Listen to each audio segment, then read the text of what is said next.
adat itu mengatakan habis niang digesek, habis geli digeliti. Nanda boleh dimakan lah tekinya, nanda boleh dipegang lah terabo. Akhirnya ubi ditanam lah berisi, tebu ditanam lah berenai. Tanggung jawab, optimis, keteladanan, tangguh, profesional, produktif, inovatif, responsif, adaptif, tulus. Selamat datang di podcast KUA Serai Serumpun.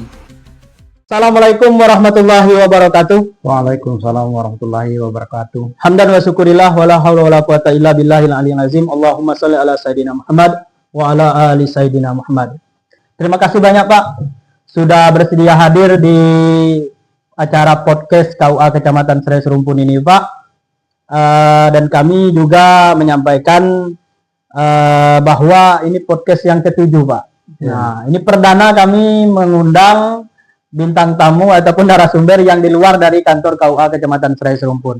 Nanti kita akan berbicara ataupun kita berdiskusi tentang terkait masalah adat ataupun sejarah-sejarah lahirnya Provinsi Jambi ini, urutan-urutan sejarahnya dan juga lambang baju yang kita pakai ini Pak. Ini banyak yang dipertanyakan kan. Nah, bukan hanya orang-orang muda saja, tapi orang tua pun juga tidak mengerti tentang pemakaian baju Teluk Belango ini Pak, baju khas kita Jambi ataupun adat Melayu Jambi. Sahabat religi, sahabat podcast KUA Kecamatan Serai Serumpun, hari ini kita kedatangan tamu dari Lembaga Adat Melayu Jambi, Kecamatan Serai Serumpun, Kabupaten Tebo. Nah, ini sangat menarik, sahabat podcast. Karena kita kedatangan tamu yang memang profesionalitasnya terhadap Lembaga Adat Melayu Jambi. Nah, ini kan kita kumpas sedikit tentang masalah tradisi ataupun sejarah adat ataupun lahirnya Provinsi Jambi ini. Kami perkenalkan dulu, apa kabar Pak? Alhamdulillah baik. Terima kasih banyak Pak sudah hadir di podcast kami. Jadi Bapak Muhammad Badri ini dia lahir di Tanjung Aur 20 Januari 1968 Pak ya. Siap ya. Ya. Jabatan beliau adalah Ketua Lembaga Adat Melayu Jambi Kecamatan Serai Serumpun. Ya, moto hidupnya juga ada nih. Luar biasa ini Pak Badri ini ya. Kami panggil Datuk Pak ya. Iya, Datuk ya, dalam lembaga adat itu Datuk Badri atau Datuk Muhammad nih Pak? Datuk Badri. Datuk Badri. Okay. Ini Datuk Badri ini dia memiliki moto yaitu adat Basendi Sarak Basendi Kitabullah. Nah, ini tentang hukum adat Melayu Jambi ini Pak ya. Iya. Adat Basendi Sarak Basendi Kitabullah itu hukum dasarnya adat Melayu Jambi yang dikatakan dengan syarak mengatur adat memakai Pak ya. Jadi beliau ini memiliki beberapa pengalaman organisasi dan bahkan menjabat hingga saat ini. Yang pertama yaitu Majelis Ulama Indonesia Kecamatan Serai Serumpun, juga sebagai kader daripada Nahdlatul Ulama atau NU, dan seterusnya menjabat sebagai Ketua Lembaga Adat Melayu Jambi saat ini, dan juga beliau berkarir di Sekretaris Desa dan hingga sampai saat ini. Luar biasa nih Pak. Ini sebagai motivasi bagi kami yang muda. Tentu yang tua itu tidak pantang surut untuk berjuang untuk memajukan desa ataupun kecamatan kita Pak ya. Jadi itu sekelumit tentang perkenalan kami terhadap Datuk Badri sebagai narasumber kita hari ini. Jadi ini Pak, kami itu selaku yang muda nih Pak, miskin sekali tentang masalah pengetahuan sejarah. Iya.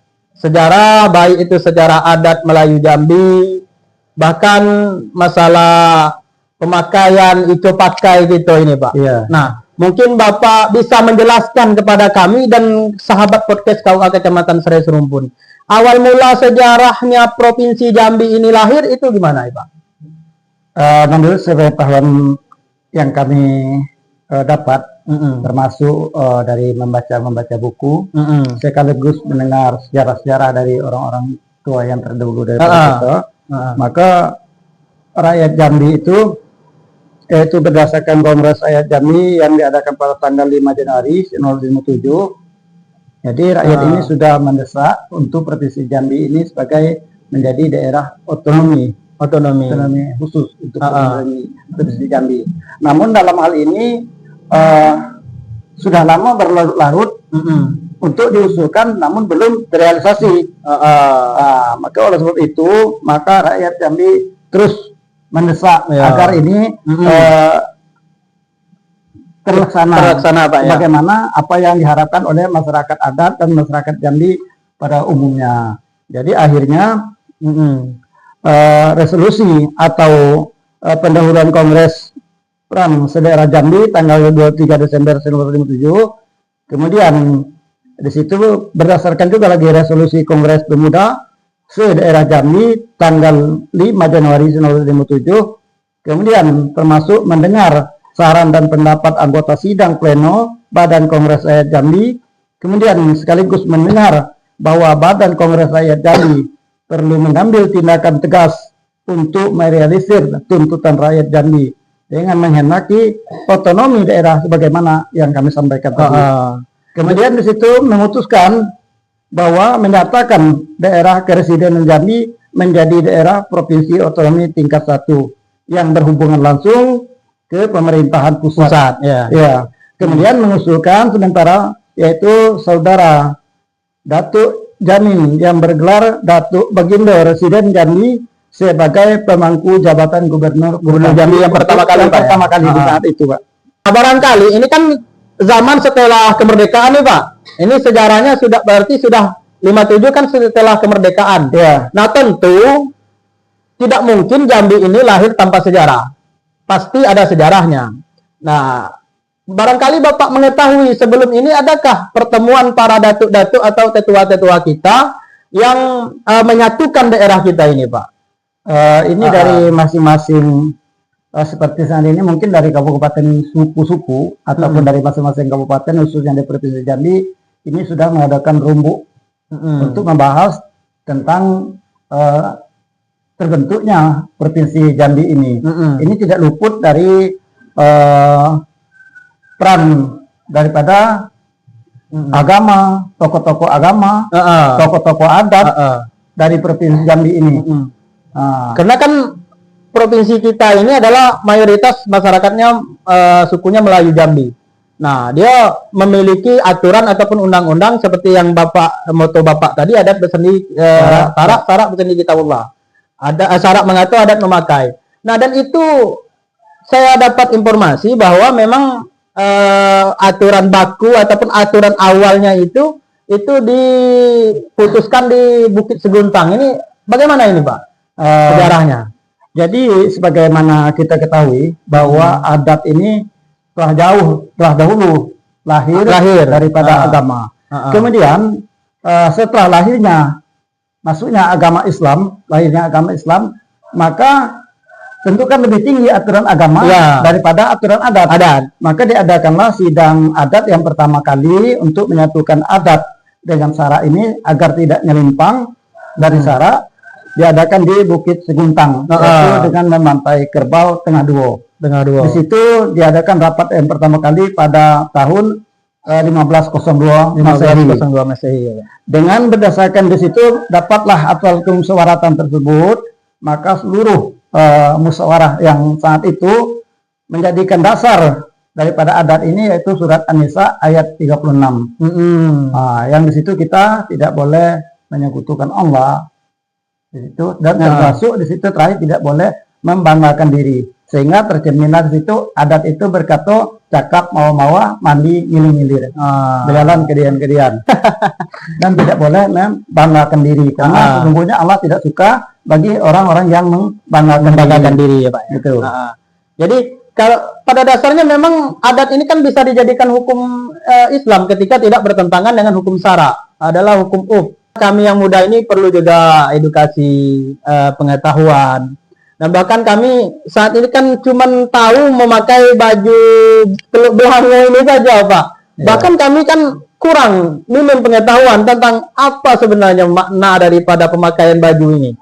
Padahal kita setiap ulang tahun kabupaten, ulang tahun provinsi, kita selalu memakai baju teluk belanga ini. Ini pengetahuan Bapak, ini apa maknanya nih Pak yang kita pakai?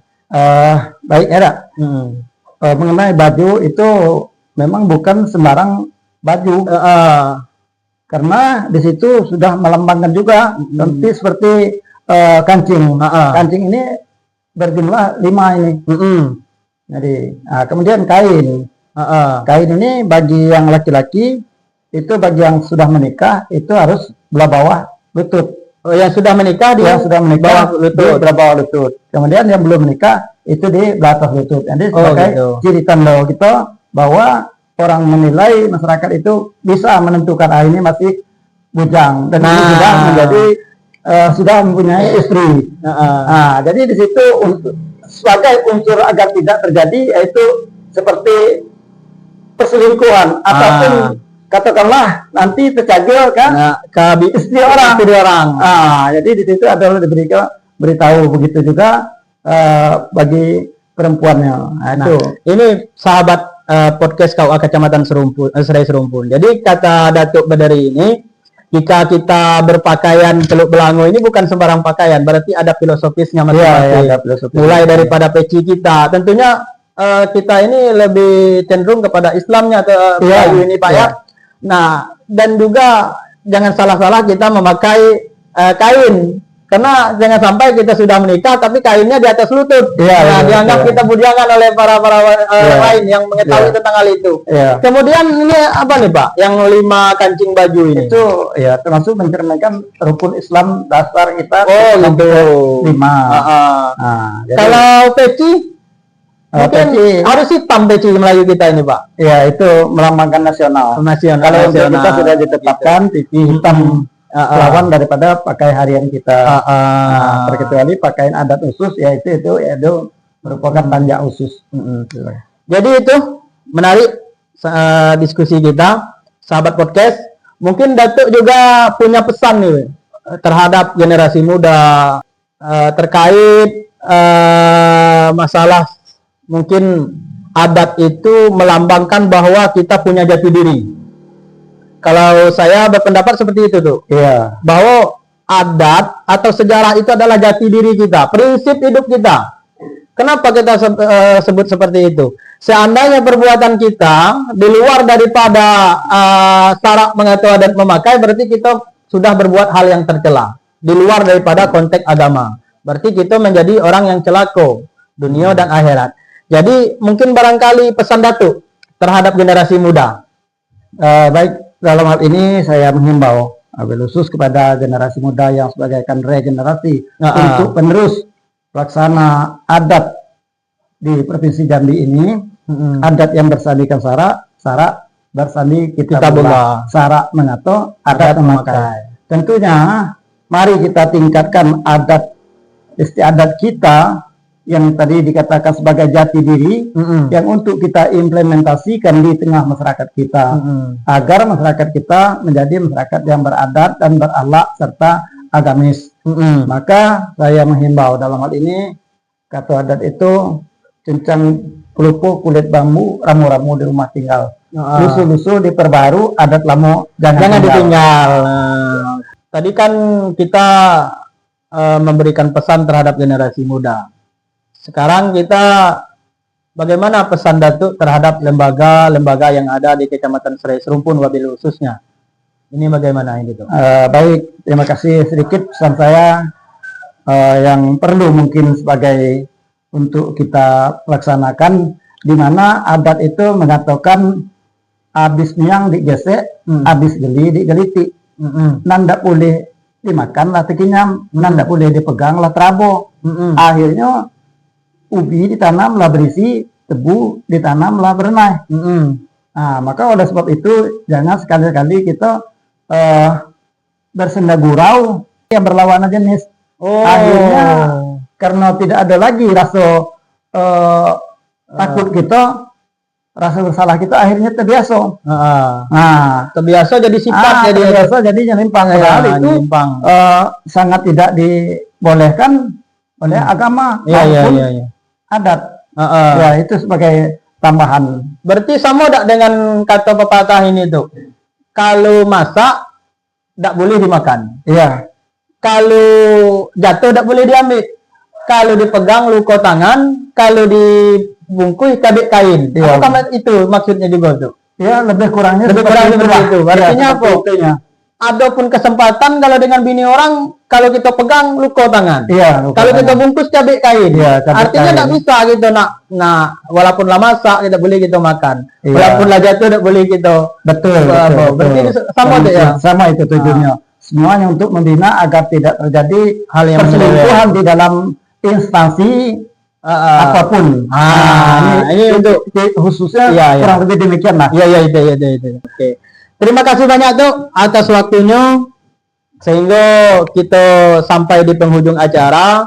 Sahabat podcast KUA Kecamatan Sari Serupun, sekali lagi kami sampaikan bahwa sebenarnya materi tentang sejarah ini sangat sulit kita dapatkan, akan tetapi dengan hal ini kami mengajak untuk menyimak sampai akhir tentang diskusi kita. Kami ataupun kita mengucapkan selamat hari ulang tahun Provinsi Jambi yang ke-69 dengan tema Bersinergi Membangun Negeri Menuju Jambi Mantap 2029. Dan kami mohon maaf atas serba kekurangan. Maklumlah kami miskin ilmu kaya kebodohan, dan kami akhiri. Wassalamualaikum warahmatullahi wabarakatuh. Waalaikumsalam warahmatullahi wabarakatuh. Terima kasih banyak tuh. Ya, sama-sama.